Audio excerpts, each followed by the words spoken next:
Hey everyone, gamers, streamers and everyone else, my name is Parsh Garg and welcome back to my channel. I hope you all are having a great holiday season with no GPUs or CPUs for that matter in your gaming PCs. RGB से चला लो ना यार सारी की सारी games because clearly manufacturers understand our priorities much better than we do with their RGBs on PSUs, the UPS, the RAMs, fans, motherboards, freaking RGB cables from Lee and Lee, but clearly you're not here for that.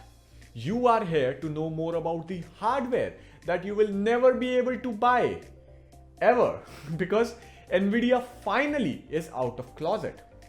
No homo by the way, उस तरीके से नहीं.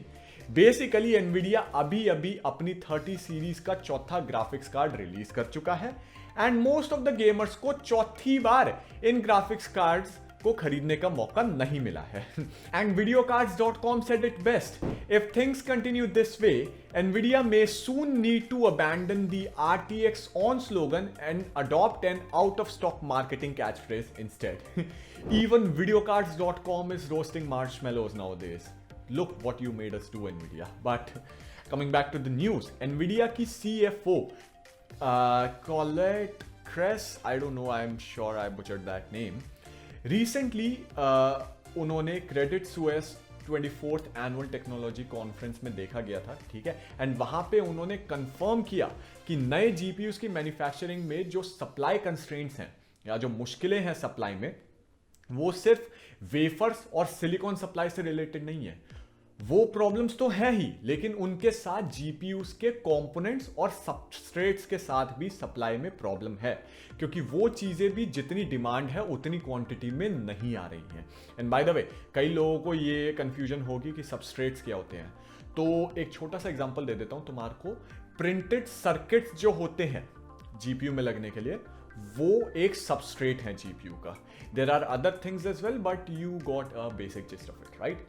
अभी हमें wafers और silicon की supply problems के बारे में तो पहले से ही पता था, ठीक है, लेकिन ये कंपोनेंट्स और सबस्ट्रेट रिलेटेड जो प्रॉब्लम है, ये नई न्यूज है.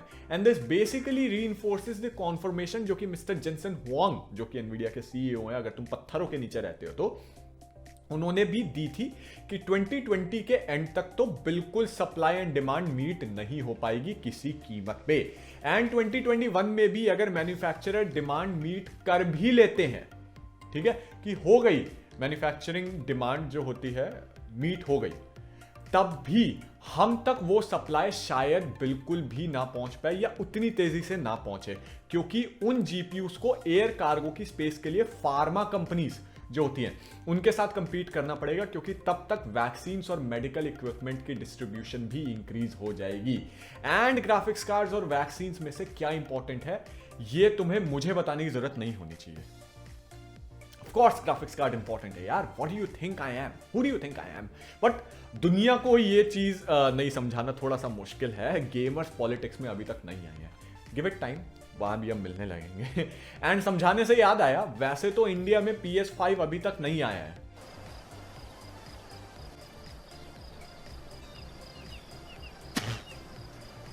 लेकिन मेरे पुराने सब्सक्राइबर्स को पता है कि मैं हमेशा से समझाता आया हूं कि कंसोल्स को रिलीज होते ही नहीं खरीदना चाहिए. कम से कम 4 से 5 महीने बाद खरीदना चाहिए, क्योंकि कई तरीके की प्रॉब्लम्स और बकैतियां हो सकती हैं उन कंसोल्स के अंदर, जो कि ओवर द टाइम तुम्हें पता लगती है. एंड गेस व्हाट, वही हुआ है PS5 के साथ, क्योंकि अपेरेंटली PS5 कंसोल्स खरीदने का मतलब है कि तुम एक लॉटरी खेल रहे हो. बेसिकली PS5 के अलग अलग यूनिट्स में 2 तरीके के फैंस तुम्हारे को अब दिखने को मिल रहे हैं. एंड जैसे कि तुम यहां देख सकते हो, एक में कम ब्लेड्स हैं और एक में ज्यादा ब्लेड्स हैं. एंड जब तुम खरीदने जाते हो ना, तो तुम्हारे को कोई तरीका नहीं है पता करने का कि तुम कौन सा खरीद रहे हो, कि ज्यादा ब्लेड्स वाला खरीद रहे हो या कम ब्लेड्स वाला खरीद रहे हो. एटलीस्ट अभी तक के लिए तो तरीका नहीं है. अभी कम ब्लेड्स वाले PS5 लेने का मतलब ये है कि आफ्टर सम टाइम जब तुम उसे खेलने लगते हो, उसे यूज करने लगते हो, तो तुम्हारे PS5 में से कोई एक स्क्वीकी सी, मतलब किसी साउंड आनी शुरू हो सकती है जब तुम्हारा फैन पूरे रैंप अप स्पीड पर काम करता है. And basically you can not do anything about it. Congratulations early adopters, तुम्हारे दोबारा से कट गया है. एंड जितने भी लोग इंडिया के अंदर कैरी मिनाटी को देख देख के इंडिया में इंपोर्ट कराने की सोच रहे हैं ना, मेरे भाई लोग सुनो, वो कैरी मिनाती है. तुम्हारी किस्मत पनौती है, ठीक है। बेकार में पैसों के साथ मजे ना लो। तुम्हारे को वैसे भी 80-90 हजार रुपए का 70-80-90 हजार रुपए का पड़ रहा है वो, ठीक है, इंपोर्ट करने पे। और कोई भी अगर बड़ी प्रॉब्लम आ गई है, ठीक है, बाय चांस अगर आ गई, जरूरी नहीं है आए और शायद किसी को भी नहीं आए, लेकिन अगर किसी को भी बड़ी प्रॉब्लम आ गई ना तो वारंटी तक नहीं ले पाओगे तुम, ठीक है ना। तुम में और उसमें फर्क है। सोनी साफ बोल रहा है, चिल्ला चिल्ला के आर्टिकल्स निकल रहे हैं कि भैया इंपोर्ट ना करो, सालों बुरे फंस जाओगे। तो इंपोर्ट बिल्कुल नहीं करना है, थोड़ा वेट कर लो, इंडिया में आ जाएगा तब उस चीज को खरीद लेना। But coming back to the topic and the news at hand, well ये वाली न्यूज काफी अलार्मिंग है because this basically makes all the thermal testing and noise testing of the PlayStation console by any reviewer equivalent to manure, क्योंकि सबका experience अलग हो सकता है इसमें एंड तुम्हारा कस्टमर का एक्सपीरियंस और जो रिव्यूअर्स का एक्सपीरियंस है वो बिल्कुल अलग हो सकता है। नाउ आई डिग्रेस कि इसमें जो मेन इफेक्ट है वो मोस्टली सिर्फ नॉइस के मामले में पड़ेगा और थर्मल्स में इतना ज्यादा नहीं पड़ेगा, ना के बराबर पड़ेगा। But nonetheless this exists and we need to be careful as to what we are buying. हालांकि अभी कोई तरीका नहीं है, धीरे धीरे अगर फ्यूचर में कोई तरीका निकलता है तो I will be the first to report on that. So subscribe दबा लो और बेल आइकन को भी दबाकर चले जाना if you don't want to miss that. मैं इससे रिलेटेड आर्टिकल तुम्हारे डिस्क्रिप्शन में दे दूंगा, so you guys can go ahead and read it yourself as well to better understand the issue here, ठीक है। But for now moving on to the next news, the next big thing, which is that AMD has confirmed that they will participate in the CES 2021 with Dr. Lisa Su giving a keynote as well. 2020 Covid की वजह से काफी सारे ऐसे take shows cancel हुए थे and the biggest of course was LTX, right? RIP. But इस बार CES 2021 पूरी तरह से एक वर्चुअल इवेंट होने वाला है and AMD this time is expected to unveil its Ryzen 5000 mobile processors and may be Navi 22 GPU die as well, जिसपे 6700 series के GPUs बनने वाले हैं। थ्रेडरिपर 5000 के बारे में भी थोड़ी बहुत बात हो सकती है शायद, फिंगर्स क्रॉस्ड, आई वांट कि उसके बारे में बात हो and all in all I am very excited for it, right? Sorry, I'll be live streaming it on 12th of July as well. तो बेल आइकन जरूर दबाकर चले जाना, नहीं दबाया है तो दबा दो मेरे भाई, इतनी स्ट्रॉन्ग मेमोरी नहीं है तुम्हारी कि तुम्हारे को याद रहे, right? And speaking of memory, remember smart access memory, you know, मैंने इससे रिलेटेड वीडियो भी बनाई थी, आई बटन में मैं तुम्हारे को दे दूंगा, जाके देख सकते हो। लेकिन शॉर्ट में अगर मैं तुम्हारे को अभी समझाऊं तो वो सिर्फ एक एक्सटेंडेड बार के लिए फैंसी मार्केटिंग नेम है एंड एट दिस पॉइंट हम सबको पता है कि ये कोई एक्सक्लूसिव टेक्नोलॉजी नहीं है। मैंने ये चीज स्ट्रीम के दौरान भी बोली थी, बाद में वीडियो में भी बोली थी, और एनवीडिया भी खुद इस टेक्नोलॉजी पर काम कर रहा है अपने जीपीयूज के लिए। ये सिर्फ एक टेक्नोलॉजी थी जो कि लिनक्स वगैरह पर ज़्यादा यूज़ होती थी और इस चीज़ पर किसी विंडोज़ वगैरह वालों का किसी का ध्यान नहीं गया था, तो AMD ने उस चीज़ का फ़ायदा उठा के मार्केटिंग के लिए उस चीज़ को एज अ Ryzen 5000 और RX 6000 CPUs के साथ, अगर मतलब GPUs के साथ अगर तुम लेते हो तो तुम्हारे को देखने को मिलेगी वो वाली चीज़ की है। हर एक CPU पर ये टेक्नोलॉजी यूज़ हो सकती है, ठीक है। तो AMD ने तो ये बोला था कि Ryzen 5000 और RX 6000 GPUs के साथ तुम इस टेक्नोलॉजी को यूज़ कर पाओगे, लेकिन ये नहीं बोला था कि सिर्फ इनके साथ इसे यूज़ कर पाओगे क्योंकि उन्होंने टेस्ट ही सिर्फ इनके साथ किया था तो उन्होंने सिर्फ इन्हें डाल दिया। लेकिन it turns out कि a new BIOS from ASUS for their Z490 motherboard has enabled this option in those motherboards.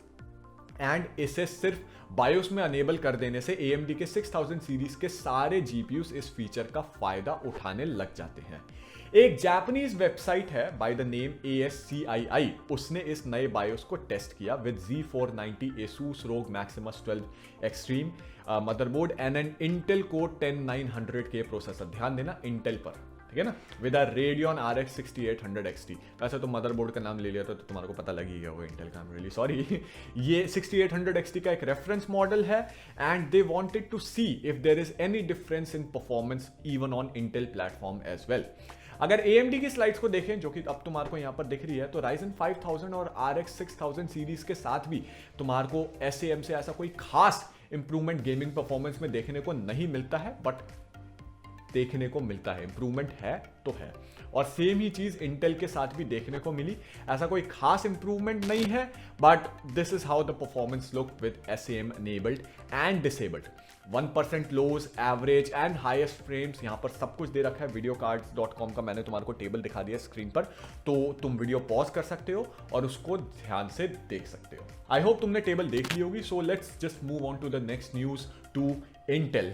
Finally कोई तो एक इंटेल की न्यूज आई, and alleged rocket lake S CPU has been spotted in the Geekbench website, which at this point is the source for all the leaks. This CPU model 16700 is an 8-core processor with 16 threads, ठीक है, जो कि जो होता है maximum होने वाला है रॉकेट लेक S में, तुम्हारे को मैक्सिमम 8 कोर्स और 16 थ्रेड्स मिलने वाले हैं, ठीक है। इस CPU ने 5 गीगाहर्ट्ज के बैरियर को इस टेस्ट के दौरान तो कम से कम एक्सीड नहीं किया है, बट काफी सारे र्यूमर्स और लीक्स जो होते हैं वो क्लेम कर रहे हैं कि जब तक रॉकेट लेक लॉन्च होता है तब तक जो होता है ये वाला बैरियर ब्रीच हो जाएगा और 5 गीगाहर्ट्ज से ऊपर की इसकी स्पीड मिलेगी, ठीक है। अभी हमारे को ये भी नहीं पता है कि ये वाला SKU एक फ्लैगशिप यानी कि 11900 वगैरह वगैरह है, ये वो फ्लैगशिप वाला है या फिर उससे नीचे वाला है, ठीक है। और अभी हमारे को ये भी नहीं पता है कि ये अर्ली सैंपल है इस CPU का, ठीक है, या फिर पूरा का पूरा जो होता है कंप्लीट CPU तो नहीं होगा, ये अर्ली सैंपल ही होगा, इंजीनियरिंग सैंपल जो होता है, लेकिन फिर भी मेरा काम है तुम लोगों को बताना, ठीक है। So the processor was tested using an HP Omen 30L gaming desktop, ठीक है, जो कि कोड नेम होते हैं GT13O, उसके आगे XXX जो नए डेस्कटॉप के हिसाब से लगाते हैं वो उस हिसाब से, which is equipped with an HP 886C motherboard. हमारे को इस मदरबोर्ड के बारे में नहीं पता है, तो video cards think and I also think कि जो होता है ये वाला जो होता है 500 सीरीज का मदरबोर्ड होगा, जैसे Z490 वैसे Z590 का, जो कि रॉकेट लेक S के साथ ही डेब्यू करेंगे, ठीक है, मार्केट में उसी के साथ जो होता है नए मदरबोर्ड्स भी निकलेंगे, तो शायद ये उसका एक सैंपल है, राइट। तो Intel Rocket lake S CPUs features new Cypress Cove core, ठीक है ना, तुम्हारा जो आर्किटेक्चर है वो डिफरेंट है और उसमें मैक्सिमम जैसे मैंने बताया 8 और 16 थ्रेड्स ही होती हैं। अभी की जनरेशन में 10 कोर और 20 थ्रेड हैं, लेकिन नेक्स्ट जनरेशन में मैक्सिमम 8 और 16 ही होने वाले हैं, ठीक है। इंटेल के हिसाब से इसके अंदर डबल डिजिट का IPC इंप्रूवमेंट मिलने वाला है, और अगर मिलता है तो well this will not only compete with Ryzen 5000, but in some instances it might even beat it, ठीक है। A quick comparison using the Geekbench data revealed that the CPU is indeed faster than Core i9-10900K, जो कि current flagship है, but only in the single threaded benchmark. The 10900K is still 13% faster in multi-threaded test. तो या multi threaded performance में अभी भी शायद AMD के ही प्रोसेसर आगे निकलेंगे। Of course real world experience में जब वो प्रोसेसर निकलने लग जाते हैं उसमें कैसे वो निकलेगा वो हमारे को तब पता लगेगा जब वो प्रोसेसर्स आ जाएंगे, और थोड़े थोड़े जब बेंचमार्क्स लीक होने लगेंगे तब भी पता लग जाएगा। With a single core score of 1645 points in Geekbench, the unnamed Rocket Lake S CPU would match the Ryzen 9 5900X and Ryzen 7 5800X completely, but lose slightly in the multi-core front when compared to the CPU with the same core count. अभी के leaks के मुताबिक और Intel के अंदर की जो marketing slides हैं उनके मुताबिक rocket lake S is expected to debut next year around March. This also is the same time we should be seeing more information about Intel's 500 motherboard series as well. The processor will utilize LGA 1200 socket वगैरह वगैरह same which is already present in 400 series motherboard. 400 series में भी same ही socket है, तो तुम 400 series के motherboard पर भी रॉकेट लेक S को चला पाओगे पूरे के पूरे पोटेंशियल पर, ठीक है। इन मदरबोर्ड्स के साथ वो कंपैटिबल होगा। The 11th Gen Core S series will be Intel's first mainstream desktop series to support PCIe Express 4.0 interface, ठीक है, उसका सपोर्ट भी आएगा जो कि AMD ने पहले से ही कर रखा है, Nvidia अपने ग्राफिक्स कार्ड के साथ पहले से ही सपोर्ट करता है। मेरे को ये चीजें दोबारा से बतानी जरूरी थी। एंड स्पीकिंग ऑफ जरूरी बातें, इस वीडियो को अभी की अभी खत्म करना जरूरी है क्योंकि आज की टेक न्यूज हो गई है खत्म। बाय बाय, टाटा, गुड बाय, गया। So subscribe and press the bell icon so that you get the notification for the tech news for tomorrow as well. मेरे को डिस्कॉर्ड पे ज्वाइन करो, मेरा सर्वर है जहां पर अगर तुम्हारी पीसी बिल्ड तुम बनाना चाह रहे हो तो तुम्हारी काफी हेल्प हो जाएगी। वहां बहुत ज्ञानी लोग हैं।